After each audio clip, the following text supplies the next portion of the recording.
अब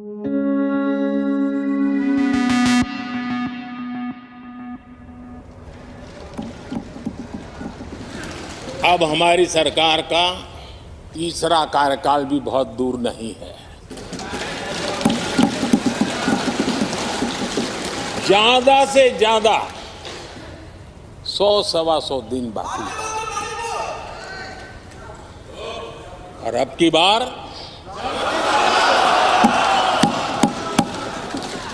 पूरा देश कह रहा है, अब की बार खड़गे जी भी कह रहे हैं। सारा का सारा इंफॉर्मेशन, किससे एक्सटॉर्शन किया है, किसको कॉन्ट्रैक्ट दिया है, कॉन्ट्रैक्ट देने के बाद उसने कितना पैसा दिया है, वो पूरी ब्लूप्रिंट इलेक्टोरल बॉन्ड्स में लिखी हुई है। तो नरेंद्र मोदी जी ने आज नहीं तो कल ऑपोजिशन को पूरी chargesheet, proof sheet electoral bonds के थ्रू पकड़ा दी है। तो इसीलिए थोड़ा टेरर हो रहा है उनको, इसीलिए नंबर निकला है 400 पार। इसलिए ये महाराष्ट्र में हमारे नेता ले जा रहे हैं, हरियाणा में सब जगह हमारे नेता ले जा रहे हैं, क्योंकि उनको लग रहा है कि भैया अगर 400 पार नहीं 180 हो गई, 160 हो गई, 140 हो गई तो नैया पार हो जाएगी। The stage is set. Prime Minister Narendra Modi has given a war cry of Ab Ki Baar, 400 Par, exhorting the BJP cadres to work towards an unprecedented tally of 400 seats in the forthcoming Lok Sabha elections. Though the BJP is confident of garnering a majority on its own, it is forging alliances with regional parties like Chandrababu Naidu's TDP, Jayant Chaudhry's RLD, G.K. Vasan's Tamil Manila Congress, Ambumani Ramados's PMK, and Janata Dal Secular in Karnataka. On the other hand is the opposition's India bloc, which is walking the political tightrope of tying up in some states and taking on each other in some others. In this episode, we take a look at how the political alliances are stacked up. Are they really important? And to what extent could they impact the results in Lok Sabha elections 2024? My colleagues from Economic Times Political Bureau, Rakesh Mohan Chaturvedi and CL Manoj, will help me in deconstructing it for you. It is Tuesday, the 9th of April. From the Economic Times, I'm your host Nidhi Sharma, and you're listening to the Morning Brief podcast.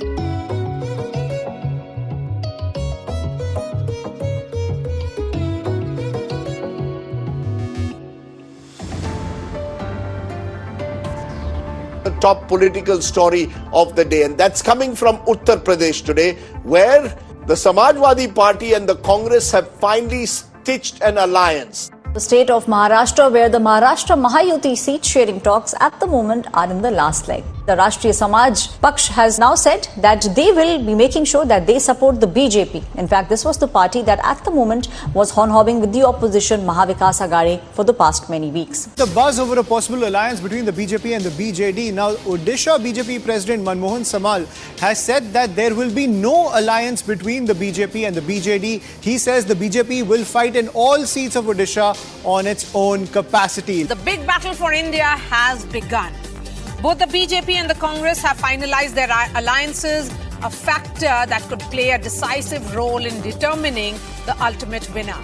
India Alliance, the strong show of unity visible last year, has now faded, even though the alliance has managed to seal deals in important seats and important states as Uttar Pradesh. The year was 1967. The Indian National Congress had dominated the electoral politics of India. Jawaharlal Nehru had been voted to power thrice in 1952, 1957 and 1962. But 1967 elections marked the end of Congress dominance. A coalition of parties, Bharatiya Kranti Dal, Samyukt Socialist Party, Praja Socialist Party and the Janasangh formed governments in 9 states. The Samyukta Vidhayak Dal, or SVD, as this coalition was called, formed the first non-Congress governments in some of these 9 states, including Uttar Pradesh. These governments did not provide the stability that Congress had been synonymous with. Later, the Janata Dal experiment in 1977 also did not last. The late 1990s saw 3 prime ministers, Atal Bihari Vajpayee, H.D. Deve Gowda and I.K. Gujral, in 2 years. Clearly, governments formed out of alliances were not providing the much needed stability. But the Indian polity has turned a corner. In 2019 Lok Sabha elections, BJP crossed the majority mark in the 543-member Lok Sabha on its own, completely obliterating its dependence on allies.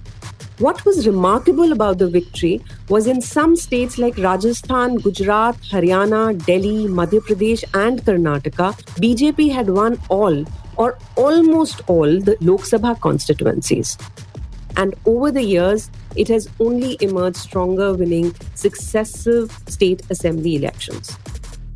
I am joined by my colleague Rakesh Mohan Chaturvedi, who covers BJP for the Economic Times. Welcome to the morning brief, Rakesh. Rakesh, how do you look at the slogan "Ab ki baar 400 par"? Is it a feasible target or just a war cry to enthuse the cadres? Well, it's a very ambitious target that the BJP has set for itself and for the NDA. It had won 303 seats in 2019, and for it to cross 370 after being 10 years in power, maybe it's becoming too ambitious. And if you look at some of the states where BJP had reached saturation, it had won all the seats, states like Rajasthan, Gujarat, Himachal Pradesh, Uttarakhand. Even in states like Madhya Pradesh and Karnataka, it had won almost all the seats, except a few here and there. It is a difficult target to meet. But when you set a big target, it does make the cadre work harder to get at least the target that they would probably have had in mind. This is much higher than that. And so they will probably be striving to achieve it, which in the long run may help the BJP increase its tally or at least maintain the 2019 status quo. So how important are the allies this time for the BJP? Yeah, so, as we all understand, no political party is keen on having an alliance if it can win seats on its own. And after 2014, BJP was a very different party. It got 282 seats in the 2014 Lok Sabha elections. And gradually the NDA partners, one, they were not given the importance that they had earlier because their need was less. And the post of NDA convener, which was given to the Janata Dal United earlier, that also kind of became redundant, and Amit Shah handled most of the alliance issues. TDP, which was a part of the NDA in 2014, Chandrababu Naidu tried to become the convener and tried to bring all the NDA partners together. But that also did not get much traction, and BJP has been on its own. In 2024, there are two theories. One, after 10 years of being in power, BJP does sense that in certain states, it's not going to perform as well as it did in 2019. And so it needs allies. What if it ends up with, say, 230 or 250 seats? The other is, of course, the slogan of 370 seats for BJP and 400 plus for the NDA. And to achieve that, you need partners. So both these factors are being talked about. Once the results are out, we'll know whether BJP was hunting for these allies mainly because it thought it will probably not get the magic numbers, or whether it is to set a new target for itself. BJP tried to tie up with BJD in Odisha and Shiromani Akali Dal in Punjab. So why haven't alliances fructified in these states? Yeah, so that's a very interesting question. Shiromani Akali Dal was the oldest ally of the NDA. It had walked out in 2019 before the elections because of the farm law protests. And, Punjab is an agrarian state, and Shiromani Akali Dal rightly sensed that the backlash of this will cost it dear in the elections. And so it walked out. It did not help Shiromani Akali Dal much, but since then, even though the farm laws have been repealed, The resentment against the Narendra Modi government is there. In the assembly elections, the Aam Aadmi Party cashed in on this and came to power. The farm protests had started again, though this time the centre has made all efforts to prevent it from reaching Delhi. But Shiromani Akali Dal again realized that because of this protest and the simmering discontent among the farmers in Punjab, it will affect Akali Dal's prospects in the Lok Sabha elections. As far as the BJD is concerned, BJP was very keen on making further inroads into Odisha. And there were talks, they were hopeful. BJD is also a former ally which had walked out before the 2009 elections because of communal violence, and there were some attacks on Christian missionaries. And Naveen Patnaik felt that having an alliance with BJP will affect his prospects. BJP had won 8 out of the 21 seats in Odisha, and BJD had won 12. Only 1 seat was won by the Congress. Further, BJD has usually extended issue-based support to the NDA government at the centre in Parliament when it came to some key issues or legislations. But yeah, the alliance did not work out. Naveen Patnaik realized that BJP is not bringing much to the table as far as BJD is concerned. So as long as he's at the helm, he would probably want to win elections on his own instead of having an alliance with the BJP, because it will only affect his own party. Let's come to Bihar. There have been several flip-flops here. Does BJP need Nitish Kumar? Now, in Bihar, of course, Nitish Kumar has been a slippery customer. He has joined NDA, then he's left, and then he's come back. BJP obviously needed a partner in Bihar because when JDU and RJD and Congress had joined hands in the 2015 assembly elections, BJP had lost badly. And so this alliance was very much needed by the BJP. In Bihar, BJP had contested 17 seats, Nitish Kumar had contested another 17, and LJP had contested 6 seats. Out of the 40 seats in Bihar, the NDA had won 39. Only Kishanganj was won by the Congress. But this time, it's a bit difficult because the RJD has improved over time and it did well in the assembly elections. And Nitish Kumar is not exactly the popular leader that he was earlier. He has also created a lot of faux pas, and his constant flip-flop and moving from one alliance to the other, we don't know when the people would see through it and stop supporting him. But Bihar, as you said, 40 seats, it's a big number. And the last election, BJP had won all the 17 seats it contested. It would want to repeat that performance, if not better it. Okay, one last question. Which are the states to watch out for? Yeah, so the elections in Maharashtra, of course, will be interesting because the Sharad Pawar faction is fighting for its survival, and the NCP Ajit Pawar faction, which is now with the NDA, is trying to become the main party. Again, with the Shiv Sena, the breakaway faction, the Shinde faction is with the BJP, and Uddhav Thackeray is fighting a battle to inherit the legacy of his father, Bal Thackeray. Karnataka, BJP had won 25 seats out of 28, and now that the Congress is in power in the state, again, it will be an uphill task for the BJP. It has struck an alliance with the JDS. So in South Karnataka, in some seats, they will gain. But whether BJP will be able to retain all its 25 seats, again, it is difficult to say at the moment. In Delhi, Aam Aadmi Party and Congress have an alliance. After the arrest of Arvind Kejriwal, things have soured up a bit, but if they contest sensibly, then BJP will again have to be careful there. Haryana, JJP has walked out, and Aam Aadmi Party is contesting Kurukshetra, so Congress is more hopeful this time because people don't see, many analysts feel that to win all the 10 seats in Haryana would be a bit difficult for the BJP this time.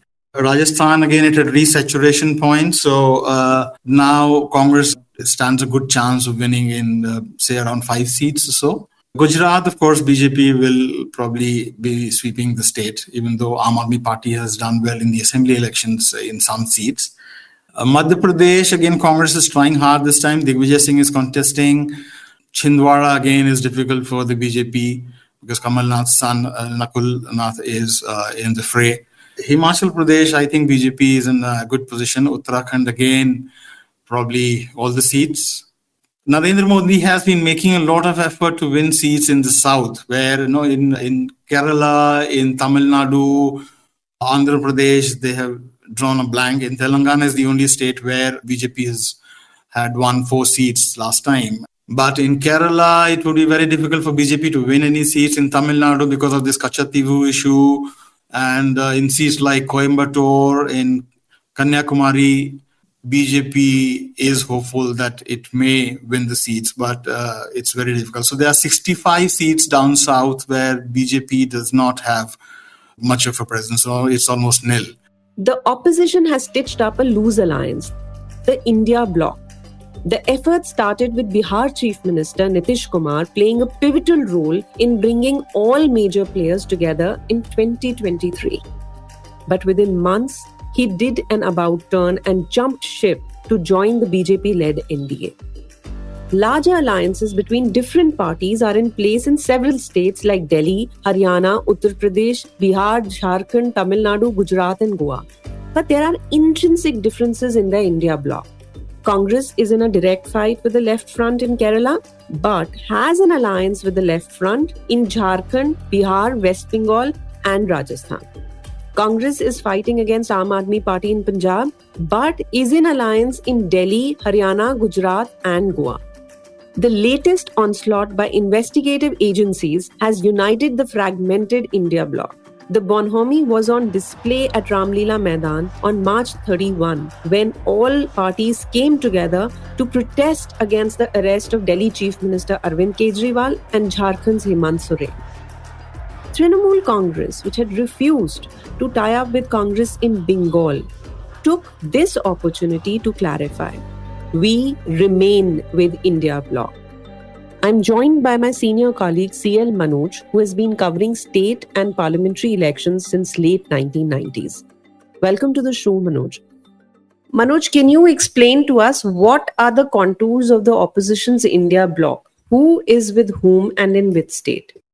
Well, this opposition alliance, the India bloc, which was, it started with an initiative in June last year at Patna, and then after 3-4 meetings, there is, you can say, theoretically alliance in place. It did suffer some setbacks in the form of one of its early architects, Nitish Kumar, walking out and returning to the BJP alliance, and another important player, Mamata Banerjee, refusing to have an alliance with the Congress in Bengal. So after these 2 major setbacks, India Alliance today has alliances, say, in Uttar Pradesh, mostly between Congress and Samajwadi Party. You have a larger alliance in Bihar, where Lalu Yadav's RJD is leading the India bloc with the Congress and 3 left parties and some smaller parties part of it.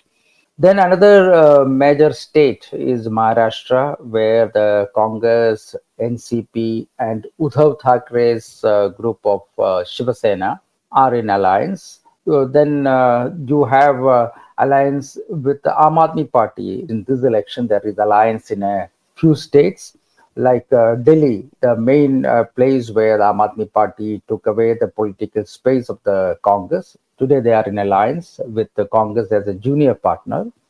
They also have a limited alliance in Gujarat and also 1 seat alliance in Haryana and some understanding in Gujarat. However, there is no alliance in Punjab, which is the second state Aam Aadmi Party is ruling.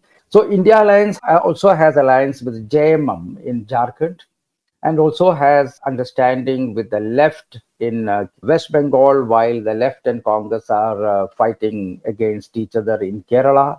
There are some seats Congress has given to some regional parties and left in states like Jharkhand, in states like Odisha, and even Rajasthan. There are internal differences between several players. So, how do these differences play out? Well, as Nidhi know that this alliance of India alliance is more of a compulsion than a conviction that brought these opposition parties together.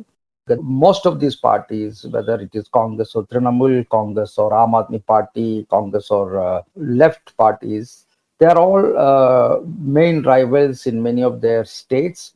And even with Akhilesh Yadav Samajwadi Party, the Congress has a very tense relation in Uttar Pradesh. Similarly, there was a kind of on and off relation between RJD and Congress in Bihar. Mamata Banerjee, despite being a very active participant in the India Alliance talks, the fact is that TMC became TMC as a ruling party of West Bengal by decimating the Congress party and the left in Bengal. So an alliance extension would mean she's also giving a helping hand to help revive the same parties she had defeated in the past to gain the power of West Bengal. Such things may not be possible on practical politics. So, Manoj, do you think complexities in the alliance, like Congress and Aam Aadmi Party are together in Delhi and not in Punjab, and similarly, Congress and left are together in Bengal and fighting against each other in Kerala? So, do such complexities complicate matters? It does bring a lot of complications for the opposition leaders. And also, we have noticed that one of the running themes in the BJP's election campaign, especially in the speeches of the Prime Minister, was to drive the, repeatedly point at the contradictions among the India partners and how these very parties are friends in some states and are rivals in some other states. But that is a reality the Indian alliance will have to live with, and that will remain a weakness of this alliance, especially when it comes to West Bengal. There is a possibility that on the one side there is Mamata, and other side Congress and the left parties are also conducting a very bitter campaign and very aggressive campaign against Mamata Banerjee, even though by all indications, real fight in Bengal is between the Trinamool Congress and the BJP, pushing the Congress left alliance to a margin.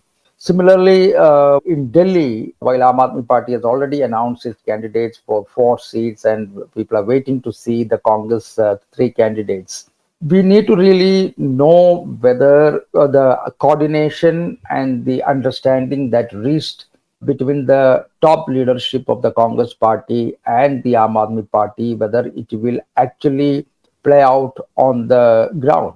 So therefore, there will be complications. But there are states like, for example, Bihar. Bihar has a better experience of RJD, Congress, and left parties working together in many elections. Similarly, Congress, DMK, and left parties in Tamil Nadu have a long history of working together. So there are some states alliance may be more on the paper and may find many difficulties, but there are some states where the alliance has a history of having worked together in the past. So, could you tell us, Manoj, what was the role of alliances in 2004 elections where BJP lost to UPA? If you look at carefully, the political situation is quite different from, if you compare 2024 with 2004. In 2004, while of course the BJP government was in power, the both national parties were not very strong. In fact, if you look at the 2004 election, both the BJP and the Congress could not touch 150 mark. In fact, the difference between the Congress, which won 145 seats, and BJP that came 138, was only a difference of 7. Whereas today, the situation is entirely different. On the one side, you have a very powerful BJP for the first time under Mr. Narendra Modi's leadership. On the other hand, for the first time in the long history of the Congress party, the party slipped below the required 55-seat mark required to become even a leader of the opposition. So in 2014, Congress could get only 44 seats, and 2019, Congress could get only about 53 seats, whereas the other national party got more than a simple majority on its own, and is about in the range of around 300 seats. So there is a big difference between 2004 and 2024 in terms of the respective positioning of the two principal political players in the country. BJP is at its peak, and Congress probably is at its nadir. There is no really a common manifesto or agenda that the opposition has. So, do political alliances have such a common agenda, a program, and does it help? Well, that's an interesting question, because if you look at the history of coalition politics, where, in the past, when major opposition coalitions came out against very formidable governments at the center, there were two distinct characters to those alliances. One, they managed to come with a convincing, or rather attractive, narrative against the incumbent government. The post-emergency election gave the Janata Party, despite being very new formation with the merger of various political parties with conflicting views, there was a narrative to help regain the democracy, and all those kind of anti-emergency narrative was there. They managed to project Indira Gandhi's leadership as somebody tried to undo Indian democracy, and there was too many stalwarts in the Janata Party. But compared to all those past alliances, today, when we are heading towards election, the India Bloc alliance seems to be handicapped on two fronts. One, so far they have not able to come out with what I must say a refreshing narrative before the people, because the same old themes against the BJP. But as of now, we don't have something very new, like when the UPA was losing the election. That time BJP and Mr. Narendra Modi managed to create a narrative around against corruption, which they managed to brand the UPA government as a corrupt government, which was also helped by the fact that Mr. Kejriwal and his then guru, and they all had formed a India Against Corruption alliance. But nevertheless, they are not able to come with a running theme which will attract the voters across the country. Two, despite forming an alliance, there is a problem of a leadership issue, because Indian politics, of late, elections are fought mostly on almost like a presidential contest. The aspect of leadership has become very important, because people want to know who are your leader and who are the challenger. So in that sense, while so many opposition leaders have come together, as we saw even in the latest Delhi rally, there is no agreement or unity among them to project a leader against the incumbent prime minister. How much it works on the ground depends from state to state. So yes, unlike in the many earlier opposition coming together, this time, while there are, in terms of numbers, there are many regional parties and Congress are on the one side, this may be lacking in terms of a vibrant narrative and also a clear projection of a leader against the prime minister. So our in-house experts feel that if BJP cannot hold on to seats in states where it had won big in 2019, it might make inroads in some other states. Also, one never says never in politics. Indira Gandhi was a popular leader who was voted out of power in 1977, only to be brought back in 1980. The electorate thought she had done her penance for imposition of emergency in just 3 years. BJP had swept the Hindi heartland states of Chhattisgarh, Rajasthan and Madhya Pradesh in November 2003. Enthused by the results of these assembly elections, Atal Bihari Vajpayee government decided to advance the Lok Sabha elections by 6 months, from October to April-May 2004.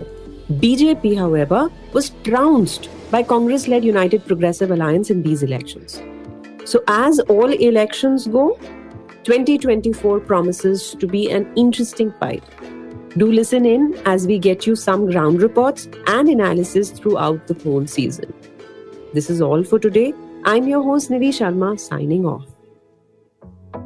This episode was brought to you by sound designer Indraneel Bhattacharjee and producer Surohini Jain. Executive producers Anirban Chaudhary and Arijit Burman. Thank you for listening, and if you like this episode, do spread the word around. All new episodes of the Morning Brief podcast drop every Tuesday, Wednesday, Thursday, and Friday. It streams on Amazon Prime Music, JioSaavn, Spotify, Apple, and Google Podcasts. And of course, ET's own audio platform, ET Play. Have a great week ahead. All clips used in this episode belong to their respective owners. Credits mentioned in the description.